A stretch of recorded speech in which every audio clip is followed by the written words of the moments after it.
Hello, friends. Thank you for joining us. Lam lam ram yam om.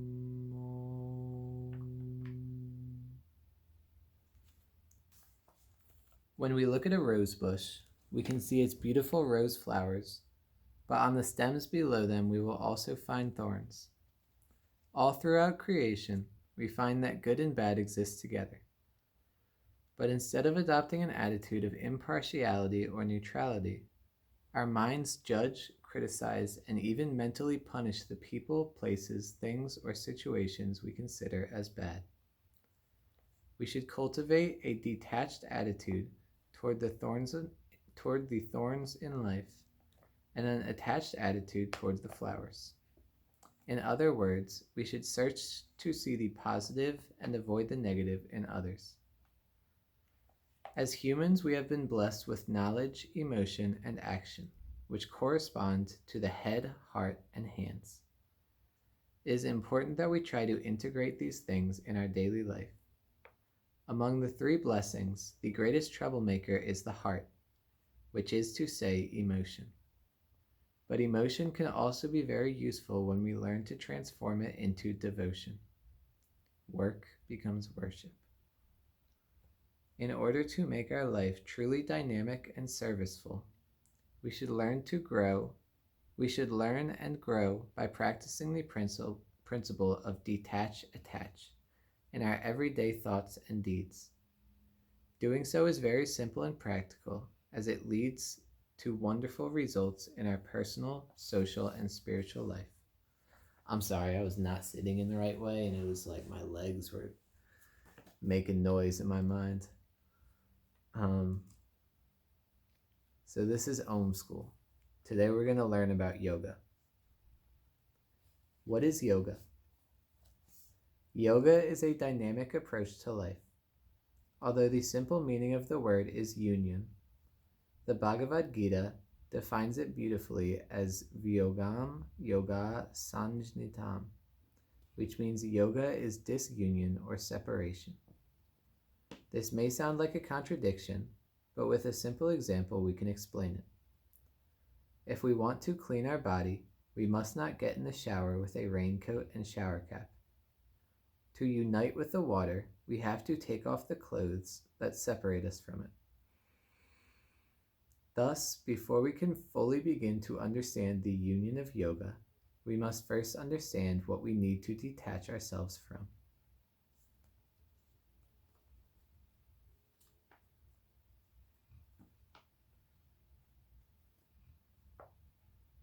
As conscionable people, we should understand our lives and our responsibilities. We should also learn how to fulfill our obligations and duties and proceed confidently on the path of evolution in love and peace. Yoga is a path that brings quick evolution in all human and divine qualities, and that is why it is a universal way to all-round development. Yoga also teaches us how to live honorably, genuinely, regarding all living beings and respecting their intrinsic right to live. In this book, we will discuss how we can incorporate this and other aspects of yoga into our daily life.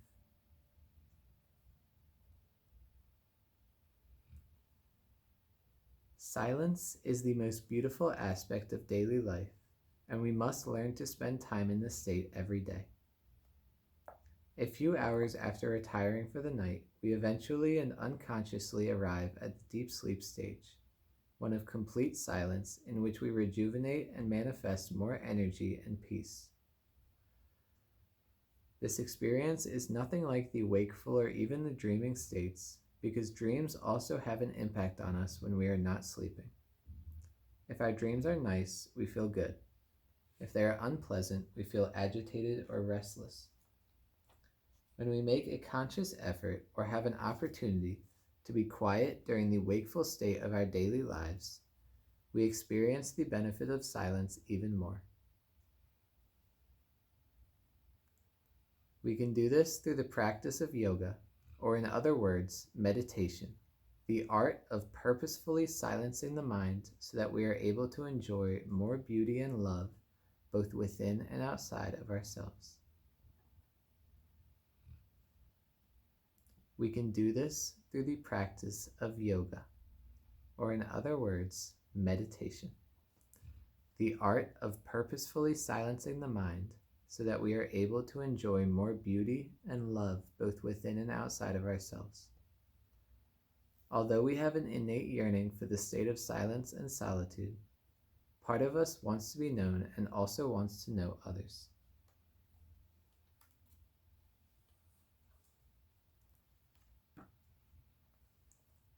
We human beings are inseparable from all other forms of life, including plants and animals, with which we have eating, breathing, sleeping, experiencing fear, and procreating in common. But unlike other species, humans have the unique ability to evolve or devolve, to become divine or devils. Our attitude, our lifestyle, and how to use our time and talents are our choices. This is our right to free will.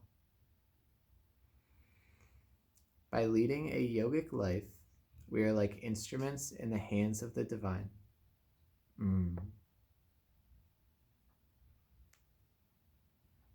But unlike other species, humans have the unique ability to evolve or to devolve, to become divine or to become devils. Our attitude, our lifestyle, and how to use our time and talents are our choices. By leading a yogic life, we are like instruments in the hands of the divine. When we live with love and compassion for the benefit of all, we will easily evolve. As good human beings, we live with dignity, honor, and humility. Our duties and responsibilities start with ourselves and our family and extend to society and the rest of creation. With love and attentiveness, we are to learn from everyone and everything, whether human or non-human. Doing so helps us open our hearts and minds and keeps our hands and feet ready to act and move with meaning and purpose. The path of yoga is not about escapism. It is about love and service.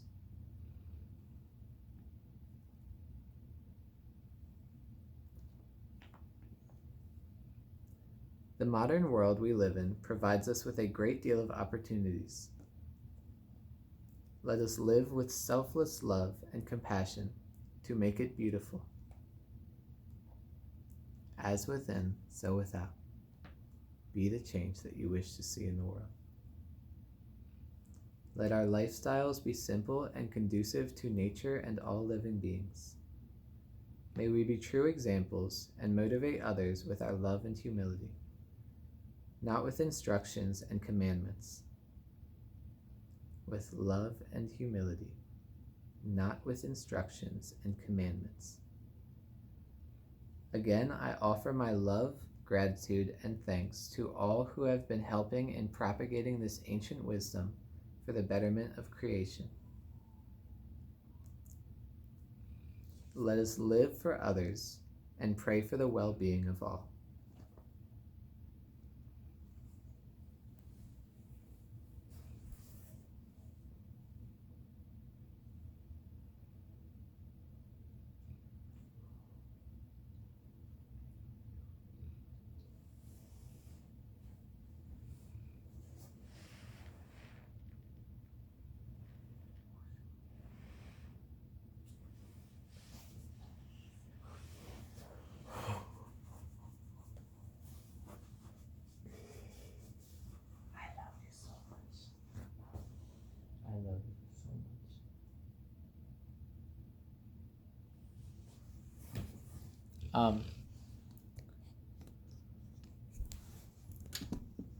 All it takes is 3 breaths. I would like you to take 3 breaths for me, inhaling for 4, holding at the top for 4, exhaling for 4, and holding at the bottom for 4. So we're going to do one of them together. Inhale.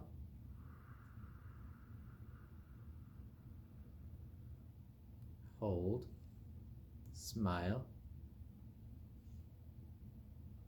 Exhale.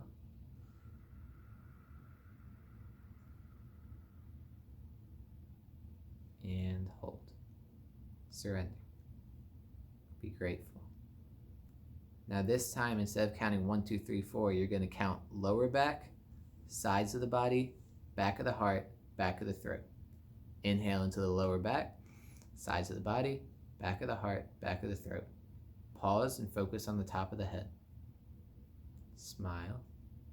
Let go of any tension in your forehead, in your eyebrows, in your vision center, in your jaw. Exhale. Going down the spine from the top of the head, eventually focusing on the base of the spine. Smile and be grateful.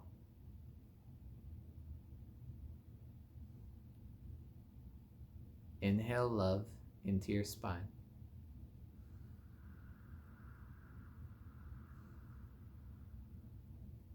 Smile and observe how it feels to have your body filled with love. Let us pray. We are 3, thou art 3, have mercy on us. We are 3, thou art 3, have mercy on us. We are 3, thou art 3, have mercy on us. We are 3, thou art 3, have mercy on us. We are 3, thou art 3, have mercy on us. We are 3, thou art 3, have mercy on us. When you get to the bottom of your breath, before you start a new breath, you can say the mantra Om Shanti Om. Om is the sound of silence. When we create separation from all the bullshit of the material world, we start to experience the joy that comes with silence. And that joy is a result of us experiencing the presence of God within us. We are 3, thou art 3, have mercy on us.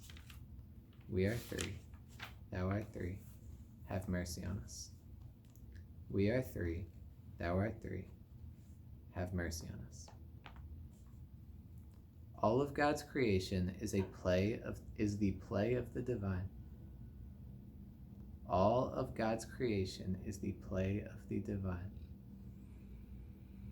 This play works according to some laws, physical laws, cosmic laws, and so on. These laws govern life and also provide the guidelines for evolution. In nature, the sun rises and sets in a very systematic manner according to the place and season. The animal kingdom is also regulated by certain laws. Things like their social behaviors, sleeping habits, food preferences, and mating customs appear to follow some guidelines and discipline. The rooster, for example, wakes up in the morning and, with its call, tries to wake up others. To arise in the early morning is no doubt a healthier habit than sleeping late. These natural laws are so fundamental that if they are deviated from, chaos ensues. Humans are far from exempt from this cosmic order. In different religions, there are sets of rules and beliefs that people follow. But because of the differing views or rules among religions, sometimes there are visible conflicts and contradictions that ensue. Having a good, solid, and sturdy foundation of guidelines is also essential for individual, family, and community life to flourish. To grow and evolve, we have to rise in consciousness and proceed toward the truth. But with all the rules, regulations, and laws that exist nowadays, how do we know which ones will truly lead us on the path of reality and truth? Which are redundant, and which should we follow?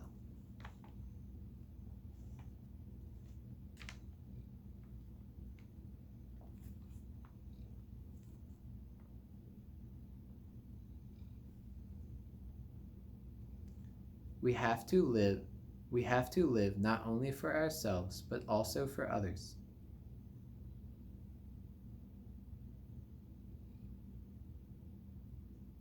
And that is why many spiritual masters say that we should have a goal that is twofold. Aim for your own emancipation, while also being useful and helpful to others. Putting others first is definitely important, but we also have to take care of a few things. First, we should neither grow dependent on others nor allow them to become dependent on us. Next, we should not allow ourselves to be exploited or manipulated by others. Remember to smile. Don't forget your breath.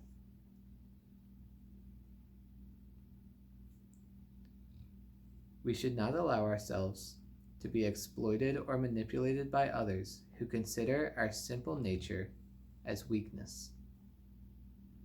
Last but not least, we should ensure that our relationships do not become possessive, because possession suggests ownership, which breeds authority, command, and fear.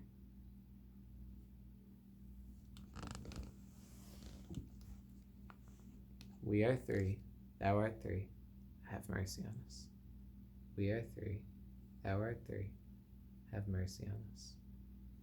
We are three, thou art three, have mercy on us. Practice this for 7 breaths if you can. Inhale. I love you. Nope, I got it wrong. I'm sorry. I do love you. Inhale. Thank you. Exhale. I love you. Thank you.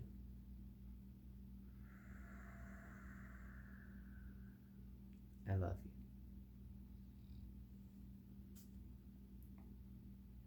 Last but not least, we should ensure that our relationships do not become possessive, because possession suggests ownership, which breeds authority, command, and fear.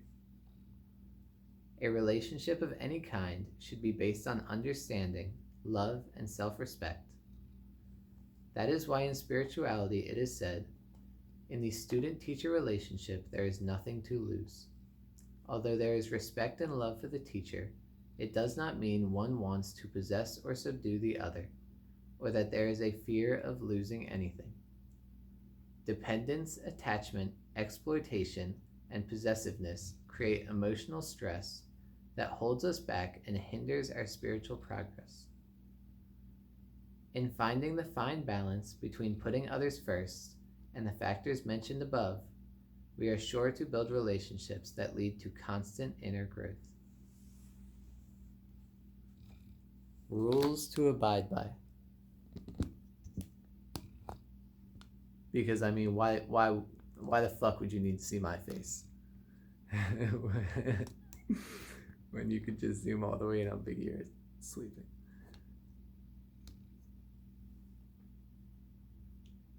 When we first decide to practice a yogic lifestyle or to follow a path of spiritual discipline, we are often afraid that there will be too many do's and don'ts.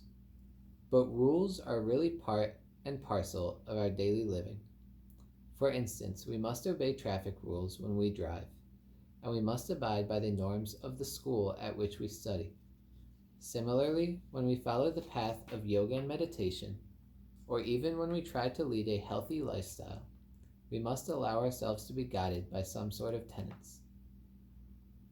When some people hear the word discipline, they think of military discipline and are thus afraid. But when we live in fear, we cannot and will not progress. In contrast, spiritual discipline is nothing to be scared of, because it is self-imposed and practiced with love and understanding. Let us consider the example of getting up early in the morning in order to practice spiritual or physical exercises. Even though we know doing so is healthy and good, many of us have adopted the bad habit of sitting in front of the computer or television, or spending time in idle gossip and going to bed and getting up late. As a result, we start our mornings in a hurry, not in a relaxed or easy way, and probably do not have time for anything other than getting out the door. There is nothing stopping us from letting go of our bad habits and adopting healthy ones. Doing so may be difficult at the beginning, but with some motivation and proper understanding of the value, it will eventually become more comfortable and easier to leave the negative behind and integrate the positive into our lifestyle.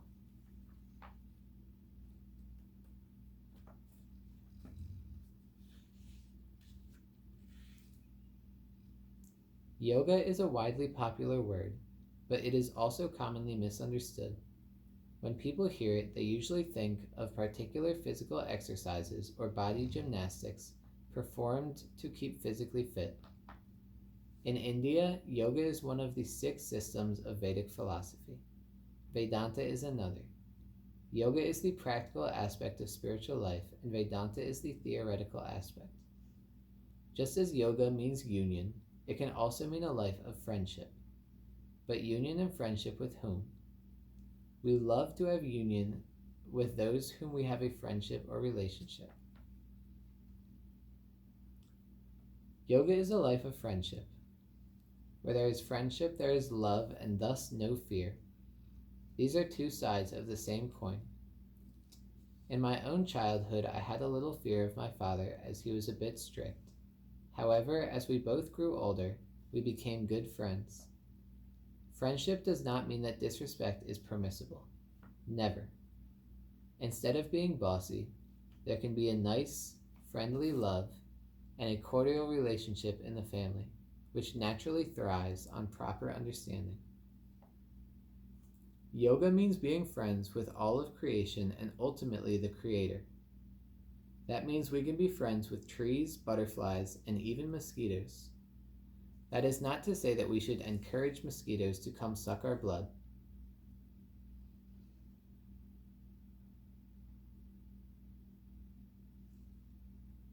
Instead, we can say, "My friend, I love you, but go away."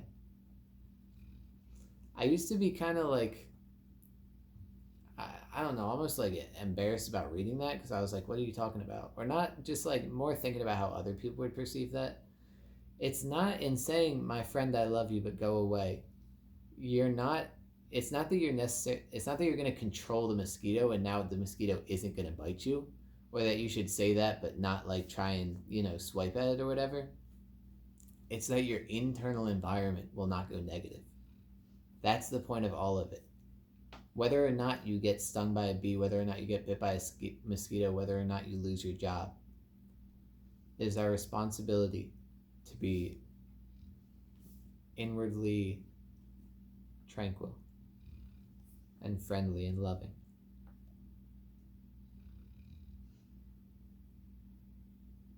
Friendship does not mean being blind to the other's nature. Rather, it opens our eyes and gives us the strength to live in a positive manner with love and understanding. Our ability to become friends with nature also includes the stars and planets. This reminds me of the really beautiful, unique, and loving relationship that the moon and the sun have. The moon represents the mind, and the sun represents the intellect. When the moon is full, it reflects the sun perfectly.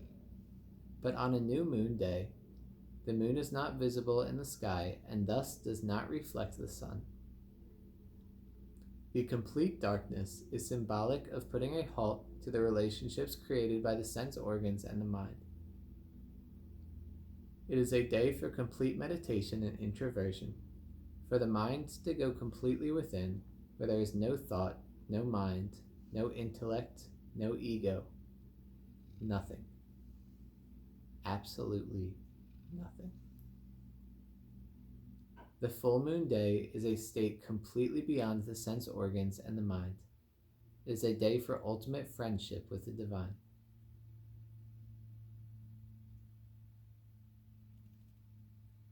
In friendship, we inherit the qualities or the nature of our friend. Suppose we are good friends with somebody who is very powerful. We love each other, and there is no formality between us. In fact, we can go and talk to him without an appointment or a special invitation. In such case, do you know what will happen to us? We too will become powerful. In the same way, cultivating a friendship with good people will also make us good people.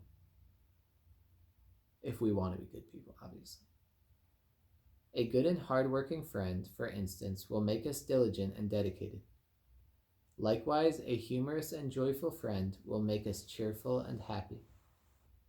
Successful students make friends with learning, their teachers, their schools, and their students, and in turn they receive an education and are able to take it wherever they go. Therefore, if we want to be successful, efficient, and skillful in life, we have to choose our friends wisely. Friendship,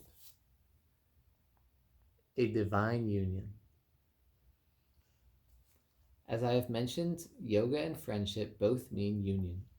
To understand yoga, we must understand friendship, a type of divine union. Let us illustrate this with a perfectly sweetened cup of tea. If we add sugar to the tea, it will dissolve, making the tea sweet and palatable. In mixing with each other, the two substances become inseparable. Simply put, this is what real friendship is. This is what friendship is. Real friendship is divine. It allows us to grow. It gives us power, strength, and energy. It takes away loneliness and depression. It brings joy and expansion. Real friendship is a magical elixir for all of our inner pain and suffering. Friendship is freedom.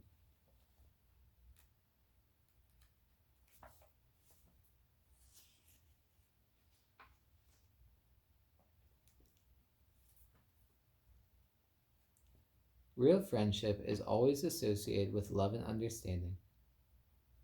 It does not make us blind, but instead opens our eyes and helps us to live with practical wisdom. It normally occurs between like minds and brings transformation. A true friend is a yogi who knows the art of discipline within and always acts with love and kindness for others.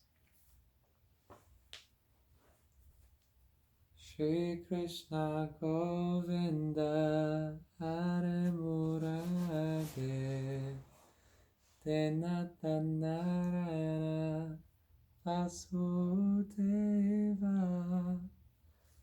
Shri Krishna Govinda Hare Murade Tenata Narayana Vasudeva. Shri Krishna Govinda Hare Murade Venata Narayana Vasudeva. Shri Krishna Govinda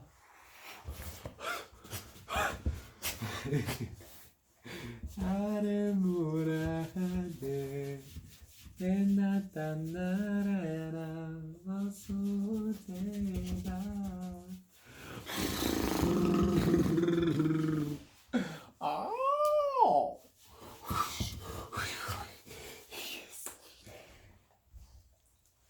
Thank you. I love you.